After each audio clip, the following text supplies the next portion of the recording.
Welcome to Throwback Thursdays, where I take a look at a movie from the 90s and get a review. And today, we're talking about somebody who I need to see. The Dentist, starring Corbin Bernsen and Ken Foree. And directed by Brian Yuzna, and it came out in 1996.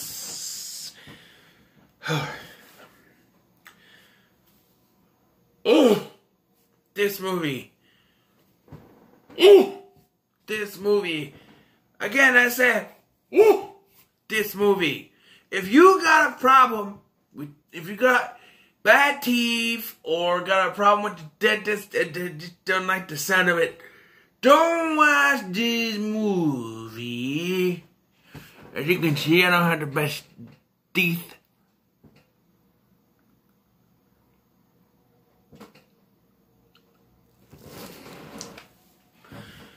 Anyway,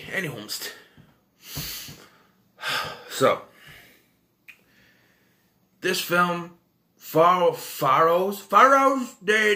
Dr. Alan Feinstein, President Corbin Bernsen. This movie follows Dr. Alan Feinstein, played by Corbin Bernsen, a dentist who is slowly losing his damn mind. And it all starts when he finds out his wife is cheating on him with the pool boy. Yup. And that's what makes him snap. He starts to see the decay in people. Not just their teeth, but in people. And that's like people do bad things. That's what he sees. His wife cheating on him. And the neighbor lady also banging the pool boy, you know. So, there's only 3 real deaths in this. 4 if you count the dog, which in most kill counts you don't, but we got Ken Foree playing a cop, detective, whatever, investigating the murder of the dog, and then there's more murders that come along. One character I feel sorry for, is the character of Sarah. She just wants to get her damn braces off, which she eventually does, but it takes for, like, she comes there one day, and first, doctor takes forever to get there. And then he does, and he's with a different person, and then has to leave, so she doesn't get to get her braces off. She comes back the next day. She has to wait forever again, until finally, at the end of the damn film, she gets her teeth.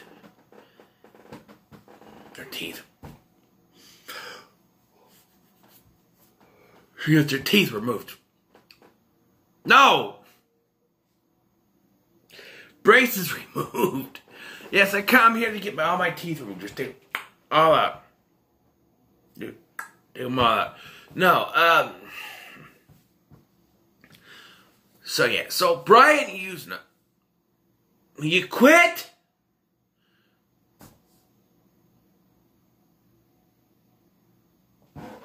So Brian Yuzna directed this film.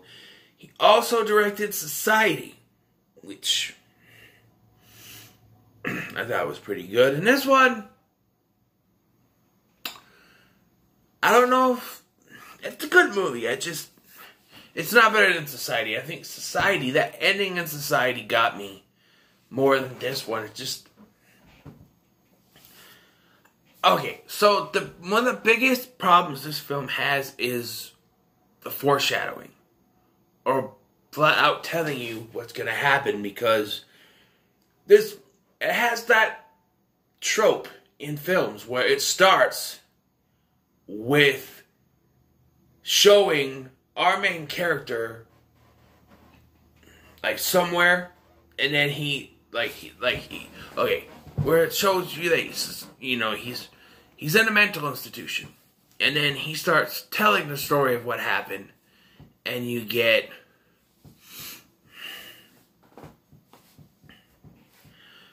this whole film is basically a flashback, which tells you that it's not going to end well for Dr. Feinstein. Well, yeah, quit doing that. I don't know why you keep... Look, I'm sorry for that. It keeps doing that. I don't know why.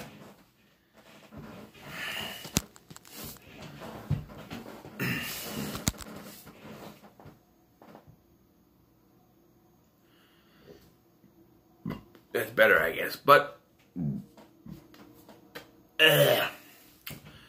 Anyway. So, yeah. So, you know that something bad's going to happen. You know that he's going to end up in a mental institution. But you just got to know how he gets there. Well, I find that some of his decisions are questionable.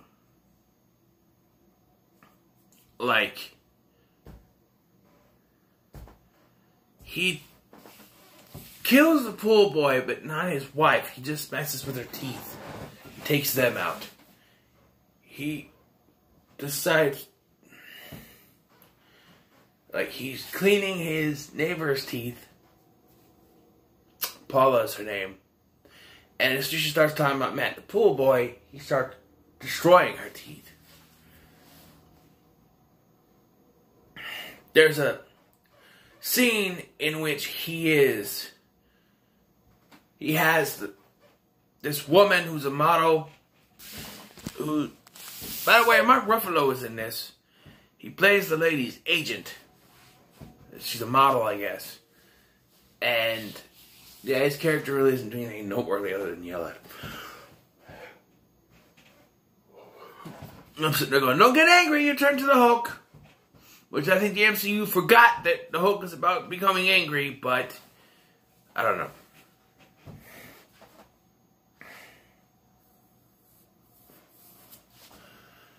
So anyway, what happens is that this woman is laying there and she's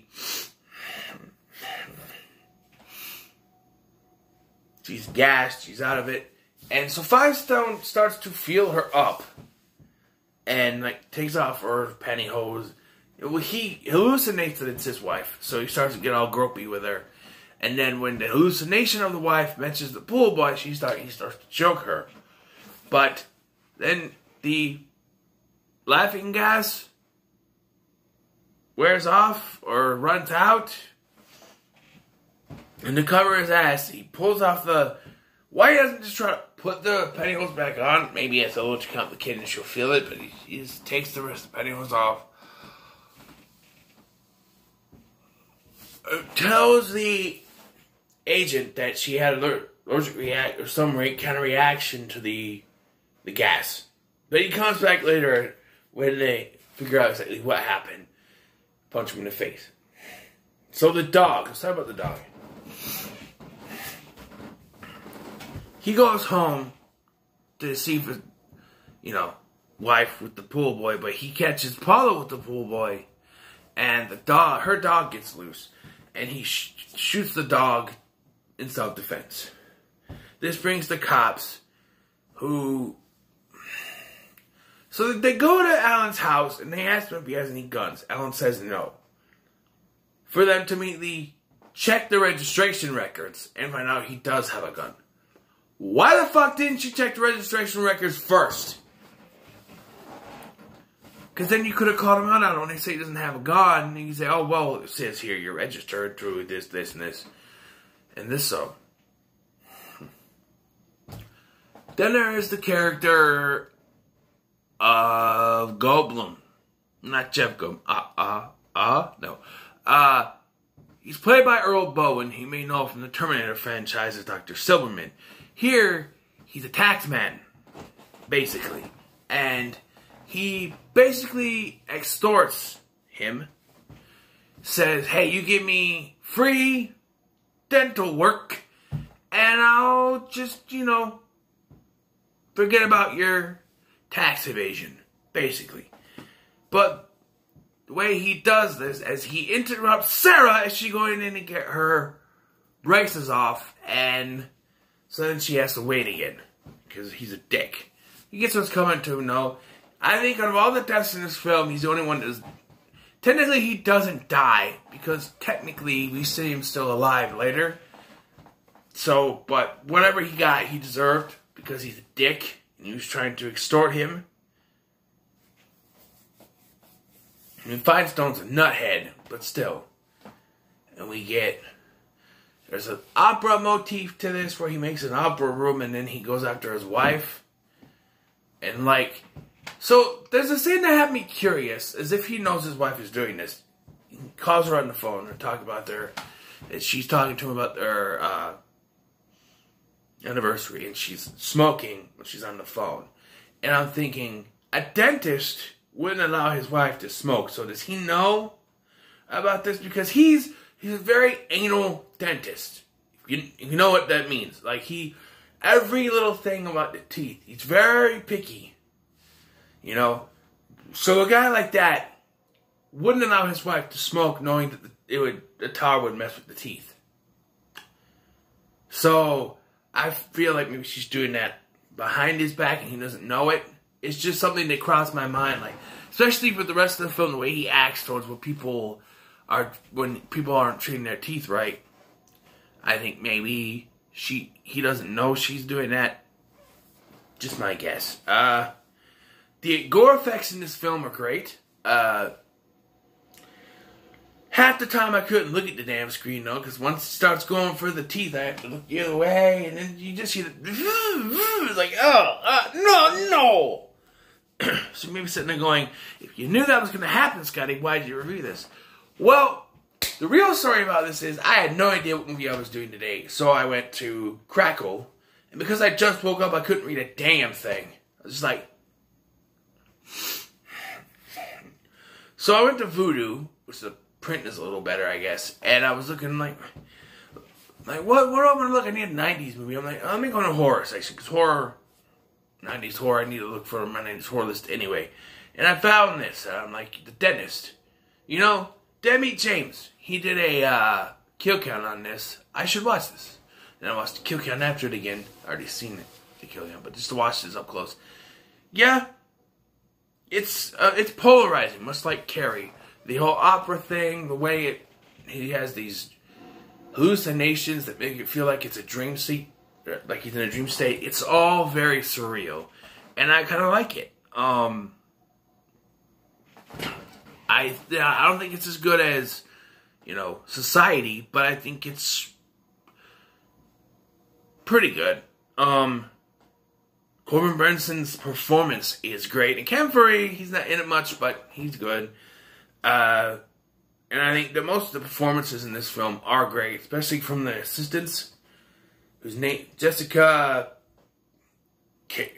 Carey, and I don't know, but his assistants are the great actresses. They're great performances in this film.